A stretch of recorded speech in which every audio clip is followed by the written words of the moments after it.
दोस्तों, क्या आपके गमले में बारिश होते ही पानी भर जाता है या फिर आप उस गमले में जो भी चीज़ें लगाते हैं वो ग्रो नहीं होती, ना ही पौधा बढ़ता है, ना ही उसमें फूल आते हैं, ना ही उसमें फल आते हैं। तो आज का ये वीडियो आपके लिए बड़ा ही खास है। आज मैं आपको बताने वाला हूँ गमले की मिट्टी कैसे बनाएं। स्पेशली ये बारिश के लिए, जब जुलाई का महीना आता है और बारिश होने लगती है तब हमारे गमले की जो मिट्टी होती है उसमें पानी रुकने लगता है और पौधे धीरे धीरे सड़कर गलने लगते हैं और सारे मरने लगते हैं। तो इस वीडियो में मैं आपको पूरी मेथड बताऊंगा कि अगर आप पहली बार मिट्टी बना रहे हैं तो आपको क्या क्या चीज़ें उसमें मिलानी है, किस तरह से मिट्टी बनानी है, कैसे उसे गमले में भरना है। और अगर आप पुरानी मिट्टी को फिर से उपजाऊ बनाना चाहते हैं, पोरस बनाना चाहते हैं ताकि उसमें पानी ना रुके और उसमें जो भी आप बारिश के पौधे लगाएं वो अच्छे से बढ़ें, तो दोनों ही तरीके मैं आपको बताऊंगा और पूरी डिटेल में मेथड बताऊंगा कैसे बनाना है। मैं पिछले जो है 15 दिनों से यही काम कर रहा हूं। मेरे गार्डन की जो मिट्टी है उसे रेनी सीजन के लिए मैं तैयार कर रहा हूं। तो आपके जो भी डाउट हैं आज क्लियर हो जाएंगे, चाहे वो पानी रुकने वाला सवाल हो या फिर पौधा ना बढ़ना या फिर मिट्टी को पोरस कैसे बनाएं, हल्की कैसे बनाएं, वो सारी जानकारी आपको इस वीडियो में मिलेगी। क्योंकि जब मैं इस तरह से मिट्टी बनाकर जो पौधे लगाता हूं तो उससे मुझे बहुत अच्छा रिजल्ट मिलता है और मेरे गार्डन में जो सब्जियां लगी होती हैं वो भी बहुत अच्छा रिजल्ट देती हैं। जो मैंने फलदार पौधे लगाए हैं उनसे भी मुझे बहुत अच्छा रिजल्ट मिला है और गार्डन में जितने भी पौधे लगे हैं वो सारे हरे भरे हैं। वो हरे भरे क्यों रहते हैं उसका भी मैं आज सीक्रेट आपको इस वीडियो में बताऊंगा। साथ में वीडियो के लास्ट में आपको एक खास ट्रिक बताई जाएगी जिसे आप फॉलो करेंगे तो आपके बारिश के समय में जो भी पौधे हैं वो कभी नहीं मरेंगे। तो वीडियो पूरा देखिएगा। साथ में अगर आपको वीडियो अच्छा लगे तो इसे लाइक और शेयर ज़रूर कीजिएगा। नमस्कार दोस्तों, मेरा नाम है दीपक और आप देख रहे हैं terrace and gardening YouTube channel. यदि आपने अभी तक मेरे चैनल को सब्सक्राइब नहीं किया है तो इसे सब्सक्राइब कर लें और बेल आइकन को भी प्रेस कर दें। अब देखिए, जो मिट्टी है, जैसे आप मेरा ये गार्डन देख सकते हैं, ये मेरा टेरेस गार्डन है और यहाँ पे जो अभी मेरा काम चल रहा है इस तरह से ये मैं मिट्टी बना रहा हूँ। ये देखिए, सारे ग्रो बैग में मिट्टी बनाकर मैंने भर ली है। और जो हमारे पुराने ग्रो बैग हैं इस तरह से, इनमें जैसे इसमें ककड़ी लॉन्ग मेलन लगी हुई थी तो वहाँ से हमने काफ़ी अच्छी ककड़ी हार्वेस्ट की। अब ये जो मिट्टी होती है ये मिट्टी थोड़ी सी हार्ड होने लगती है। ये आप देख रहे हैं, ऊपर से मिट्टी थोड़ी सी हार्ड हो गई है और इसमें खाद की मात्रा कम हो गई है। तो अगर आप इसी मिट्टी में दोबारा पौधा लगाएंगे तो वो अच्छे से नहीं बढ़ेगा। आपको ज़्यादा मात्रा में खाद डालनी पड़ेगी और एक समय बाद ये ग्रो बैग पूरा ऊपर तक भर जाएगा, फिर आप खाद भी नहीं डाल पाएंगे। तो इस प्रॉब्लम से बचने के लिए हमें क्या करना होता है, इस मिट्टी को दोबारा तैयार करना होता है। तो एक चीज़ हमेशा याद रखिए कि ये मिट्टी कभी ख़राब नहीं होती, इसी मिट्टी का हमें यूज़ करना है, नई मिट्टी नहीं लानी है। तो पहले हम बात कर लेते हैं पुरानी मिट्टी को कैसे हमें उपजाऊ बनाना है। नई मिट्टी पर मेरे ढेर सारे वीडियो पहले से पब्लिश हैं, आप चाहें तो देख लें। पहली बार अगर आप मिट्टी बनाना चाह रहे हैं तो कैसे बनाएं, बाकी मैं वीडियो के लास्ट में फिर से आपको एक बार बता दूंगा कि जो नई मिट्टी है वो कैसे बनाते हैं। अब ये देखिए, नए लौकी के पौधे लगे हैं। ये रेनी सीजन की लौकी है, देखिए कितनी अच्छी हो रही है, कितने हेल्दी पौधे हैं और ये अभी इस क्रीपर नेट पर फैलने लगेगी। इसी तरह की और सब्जियां लगाने के लिए हमने ये मिट्टी बना ली है। तो देखिए कितनी अच्छी भुरभुरी मिट्टी बन गई है। अब क्या होगा, बारिश आएगी तो इसमें पानी बिल्कुल नहीं रुकेगा। जो हमारे ड्रेन होल होते हैं ग्रो बैग के, यहाँ देखिए ये ड्रेन होल होते हैं इस तरह से, इन्हीं ड्रेन होल से ये जो पानी है वो बाहर आ जाएगा। तो इस तरह की मिट्टी हम तैयार करेंगे जिसके बारे में मैं आपको आज बताने वाला हूँ। तो मिट्टी बनाने के लिए जो हमारी पुरानी मिट्टी है उसे फिर से उपजाऊ बनाने के लिए सबसे पहले, जैसे ये ग्रो बैग हैं, आपको इन्हें खाली करना है।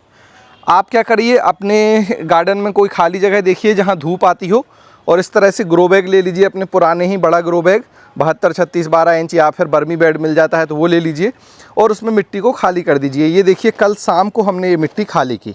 यहाँ पर ये मिट्टी खाली कर इसको अच्छे से आपको फैलाना है। फैलाकर आप अगर धूप दिखा सकते हैं तो 1-2 दिन के लिए इसको धूप दिखा दीजिए। धूप दिखाना इसलिए ज़रूरी है ताकि मिट्टी थोड़ी सी सूख जाए और इसमें अगर कोई और फंगस वगैरह है तो वो भी धूप से ख़त्म हो जाती है। इसके बाद आपको मिलाना है इसमें न्यूट्रिशन, मतलब खाद। अब अलग अलग तरह की मैं खाद मिलाता हूँ। तो सबसे पहले मिट्टी को पोरस बनाना है, हल्का बनाना है, तो हम इसमें मिलाएंगे कोकोपीट। ये देखिए कोकोपीट ब्रिक्स है, ये 5 केजी की ब्रिक्स होती है। पानी में डालेंगे तो फैल जाएगी, 25 केजी तक ये फैल जाती है। फिर हम इसको इस मिट्टी में मिलाएंगे। कितनी कोकोपीट मिलाना है, तो देखिए मिट्टी आप जितनी ले रहे हैं उसका लगभग 20% के आसपास आप कोकोपीट मिलाइए। जैसे आपने मान लीजिए कि 4 ग्रो बैग मिट्टी यूज की है तो 1 ग्रो बैग 5 ग्रो बैग मिट्टी यूज की है तो 1 ग्रो बैग कोकोपीट आपको लेना है। जैसे आप देखिए ये ग्रो बैग है सपोज़ कीजिए इस तरह के आपने 5 ग्रो बैग मिट्टी ली है, तो 1 ग्रो बैग में कोकोपीट भरिए और मिला दीजिए। कोकोपीट का काम होता है मिट्टी को पोरस बनाना और वाटर रिटेन करना, साथ में एक्स्ट्रा वाटर को बाहर निकाल देना। साथ ही साथ ये कोकोपीट समय के साथ मिट्टी में मिलकर डिकम्पोज हो जाती है और फिर मिट्टी ही बन जाती है। तो ये बहुत अच्छी चीज़ है, आप इसे मिट्टी में ज़रूर मिलाएं। दूसरी हमारी जो अच्छी चीज़ है जो आपको मिलानी है वो है कंपोस्ट। अब कंपोस्ट में आपको क्या मिलाना है, काउडंग कंपोस्ट। ये देखिए, ये काउडंग कंपोस्ट है और दूसरा हमारा बर्मी कंपोस्ट। आपको दोनों में से जो भी आसानी से मिल जाए वो मिलाइए, लेकिन ज़्यादा मात्रा में मिलाना है। लगभग ये भी 20% आपको मिलाना है। मतलब एक ग्रो बैग आपको इस तरह का कंपोस्ट भी मिलाना है। 5 ग्रो बैग की आप मिट्टी बना रहे हैं उसके लिए। अब ये कंपोस्ट क्यों ज़रूरी है, देखिए जैसे हम मिट्टी को सुखाते हैं, ड्राई करते हैं, और समय के साथ इसमें माइक्रो ऑर्गेनिज्म की संख्या कम हो जाती है, जो मिट्टी को उपजाऊ बनाते हैं, जो मिट्टी में जो पोषक तत्व हैं उनको निकाल कर पौधों को देते हैं, वो हमारे जो माइक्रो ऑर्गेनिज्म हैं वो कम हो जाते हैं, सूक्ष्म जीव जिन्हें हम कहते हैं। तो उन्हें बढ़ाने के लिए हमें इन खाद की ज़रूरत होती है। तो ये खाद आपको डालनी ही डालनी है। एक बार आपको कोकोपीट ना मिले तो चल जाएगा, लेकिन खाद आपको ज़रूर मिलनी चाहिए। खाद ओरिजिनल होनी चाहिए, पूरी तरह से डिकम्पोज होनी चाहिए। जैसे ये गाय के गोबर से खाद बनी, तो ऐसा गोबर नहीं डालना है आपको, ये कंपोस्ट डालना है। बर्मी कंपोस्ट डाल सकते हैं, और भी अगर कोई कंपोस्ट मिल रहा है तो वो भी डाल सकते हैं। जैसे किचन वेस्ट कंपोस्ट होता है वो भी आप डाल सकते हैं, घर में हम बनाते हैं। पत्ती की खाद मिल जाए वो भी आप डाल सकते हैं, लीफ मोल्ड कंपोस्ट बोलते हैं उसको। तो इस तरह से कंपोस्ट आपको डालना है। उसके बाद आते हैं हमारे दूसरे खाद जो हमारी मिट्टी में पोषक तत्वों की संख्या को बढ़ाएंगे, जैसे हमारी नीम खली। नीम खली में क्या होगा, ये देखिए नीम के एक पाउडर है, ये पाउडर फॉर्म में आती है। इससे अगर मिट्टी में कोई भी फंगस रह जाती है, कोई भी बैक्टीरिया रह जाता है जो कि हार्मफुल है हमारे पौधों के लिए, तो वो इस नीम खली से कह सकते हैं कि या तो मर जाएगा या फिर वो अपना काम नहीं कर पाएगा, पौधा बढ़ता रहेगा। तो ये एंटी फंगल होती है। साथ में इसमें एनपीके भी होता है। एनपीके मतलब जो न्यूट्रिशन पौधे को मुख्यतः जो 3 न्यूट्रिशन चाहिए रहते हैं, नाइट्रोजन, फॉस्फोरस और पोटास, वो इसमें थोड़ी मात्रा में होते हैं। और एनपीके बर्मी कंपोस्ट में भी होता है, गोबर की खाद में भी होता है। इसके बाद हम मिलाएंगे मस्टर्ड केक। इसमें नाइट्रोजन होता है, ये सरसों की खली का खाद है, इसे आप पाउडर फॉर्म में ही मिलाइए। उसके बाद मैं मिलाता हूँ बोन मील। बोन मील में फॉस्फोरस और कैल्शियम होता है, क्योंकि हम सब्जियां लगा रहे हैं तो उनमें जो फल बनते हैं उनमें बीज भी बनते हैं, जैसे टमाटर, बैगन, मिर्च, सब में बीज होता है। तो कैल्शियम, जितने भी बीज बनने वाले फल होते हैं उनमें बहुत ज़रूरी होता है, तो कैल्शियम डालिए। अगर आप बोन मील इस्तेमाल नहीं करना चाहते तो फिर रॉक फॉस्फेट डालिए, और इसके साथ आप चूना भी मिला दीजिए, चूना या राख, 2 में से कोई एक चीज़ आप इसमें मिलाइए, तो ये आप मिला सकते हैं। इसके बाद आपकी मिट्टी अभी भी पोरस नहीं होती है अच्छे से, तो थोड़ी मात्रा में आप रेत मिला सकते हैं। ये है रिवर सैंड, जो नदी की रेत होती है उसी की रेत है ये, तो आपके लोकल एरिया में मिल जाती है, तो आप ये मिला लीजिए। अगर आपको लोकल एरिया में नहीं मिलती है तो ये जो सारे मैंने आपको खाद दिखाए, ये सारे खाद आपको मिल जाएंगे वेबसाइट organicbazaar.net पर। वहाँ से आप इन सभी खाद को ख़रीद सकते हैं, कोकोपीट को ख़रीद सकते हैं और इस तरह मिट्टी बना सकते हैं। साथ में अगर आपको रेडी टू यूज मिट्टी चाहिए तो वो भी आपको मिल जाएगी, वो भी आप वहाँ से ख़रीद सकते हैं। तो अब सारी चीज़ों को हमने समझ लिया है। अब ये जो खाद होते हैं ये आपको थोड़ी मात्रा में मिलाने हैं, 5 से 10% मैक्स। 5% भी मिला देंगे तो बहुत है। तो थोड़े 2 मुट्ठी आपको खाद ये डाल देनी है। 1-1 केजी के पैकेट हैं तो एक पैकेट आपको डाल देना है। आपके 5 जो ग्रो बैग हैं उसकी मिट्टी तैयार हो गई। जो 5 ग्रो बैग थे अब वो बढ़कर 7 से 7.5 ग्रो बैग हो जाएंगे। तो हर बार आपकी मिट्टी थोड़ी बढ़ती जाएगी, ध्यान रखिएगा। और जैसे ही आप इसको नेक्स्ट सीजन जाएंगे, मतलब मान के चलिए बारिश के बाद सर्दियों में, तो मिट्टी फिर से आपकी 6 ग्रो बैग ही बचेगी, क्योंकि ये जो खाद वगैरह है ये धीरे धीरे डिकम्पोज होके कम हो जाता है इनका साइज़। अब इन सबको लीजिए, अच्छे से मिट्टी के ऊपर फैलाइए और फिर इस मिट्टी को अच्छे से मिक्स करिए। मिक्स करना बहुत ज़रूरी है, सारी चीज़ों को एक साथ आप अच्छे से मिक्स करिएगा। और उसके बाद जो मिट्टी तैयार होगी वो बहुत ही प्यारी मिट्टी तैयार होगी। उसको देखने पर ही आपको पता चल जाएगा कि वो मिट्टी बहुत ही अच्छी है, पोरस है, उसमें जो खाद है वो आपको अलग दिखने लगेगा। ये देखिए, ये वाली मिट्टी है हमारी, ये मिट्टी बहुत ही अच्छी है, आप देख सकते हैं कितनी अच्छी मिट्टी है। और फिर आप इसमें जो भी चीज़ें लगाएंगे वो बहुत अच्छे से ग्रो होगी।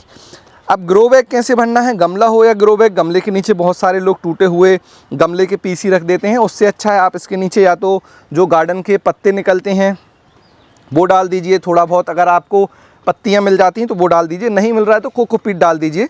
कोकोपीट की एक पतली लेयर बना दीजिए लगभग 1 इंच की, फिर मिट्टी भरिए ताकि ड्रेन होल आपके बंद ना हो।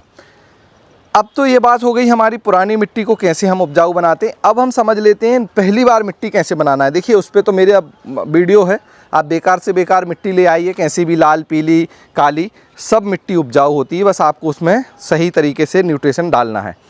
तो पुरानी मिट्टी तो हो गई। नई मिट्टी बनाने के लिए सबसे पहले आपको गार्डन सॉइल की नीड होगी, जो सादी मिट्टी होती है कुछ इस तरह से जो गार्डन में मिट्टी मिलती है इसी को गार्डन सॉइल बोलते हैं। इस तरह से बड़े बड़े पीस में मिलेगी, तो ये ले आइए। इसको लाने के बाद उससे बारीक कर लीजिए, जैसे मैं इसको फोड़ रहा हूँ, पानी चला दीजिए, एक बार पानी दे दीजिए, उसके बाद उसको बारीक कर लीजिए।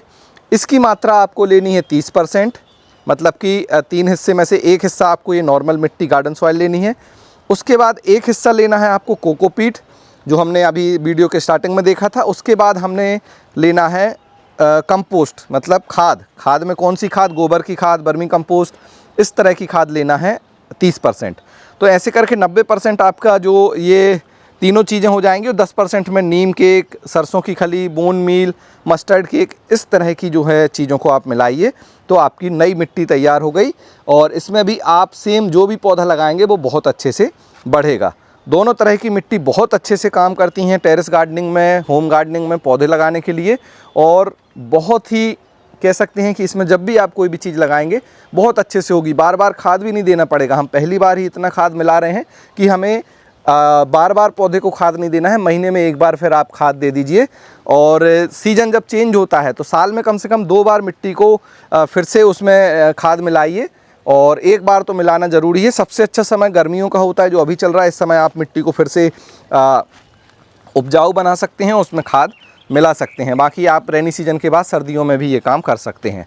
तो ये बहुत ही इम्पोर्टेंट आज का वीडियो था, क्योंकि मुझे बहुत सारे कमेंट्स आ रहे थे मिट्टी बनाने को लेकर। मिट्टी कैसे बनाएं, मिट्टी में पानी तो नहीं रुकता, बारिश में मिट्टी कैसे आप मैनेज करते हैं, बारिश जुलाई के समय गमले की मिट्टी कैसे आप बनाते हैं, और पानी रुकने से कैसे आप बचाते हैं। तो ये सारी चीज़ें आपको ध्यान रखना है।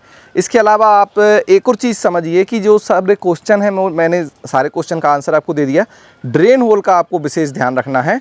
गमले में अगर आपके ड्रेन होल अच्छे नहीं होंगे तो फिर आप मिट्टी भी अच्छी बनाएंगे तो वो फिर पानी रुकेगा। तो ड्रेन होल अच्छे बनाइए। ड्रेन होल जैसे मैं ग्रो बैग यूज करता हूँ तो इसमें ड्रेन होल पहले से आते हैं। ये देखिए यहाँ से पानी निकलता है, ये देखिए ड्रेन होल पहले से आते हैं। ड्रेन होल अच्छे से चेक करिएगा। नीचे इस तरह से ड्रेन मैट रख लें तो और अच्छा है, पानी निकल के नीचे से बह जाएगा तो आपको किसी भी तरह की परेशानी नहीं होगी। तो आई होप आपके सारे डाउट, सारे क्वेश्चन इस वीडियो में कवर कर लिए मैंने। फिर भी अगर कोई डाउट रह गया है तो आप उन्हें कमेंट सेक्शन में लिख दीजिए, मैं आंसर कर दूंगा। ये जो सारे सामान हैं वो आपको मिल जाएंगे वेबसाइट organicbazaar.net पर, वहाँ से आप इन्हें ख़रीद सकते हैं। और अभी जून का महीना चल रहा है तो मिट्टी बनाने का बहुत अच्छा समय है। आप फटाफट मिट्टी तैयार कर लीजिए, क्योंकि जुलाई से जब तेज़ बारिश होगी तो उस समय हमारे बीजों को लगाने के लिए हमारे पास मिट्टी होनी चाहिए। आज के वीडियो में इतना ही, मिलते हैं आपसे किसी अगले वीडियो में। तब तक के लिए हैप्पी गार्डनिंग।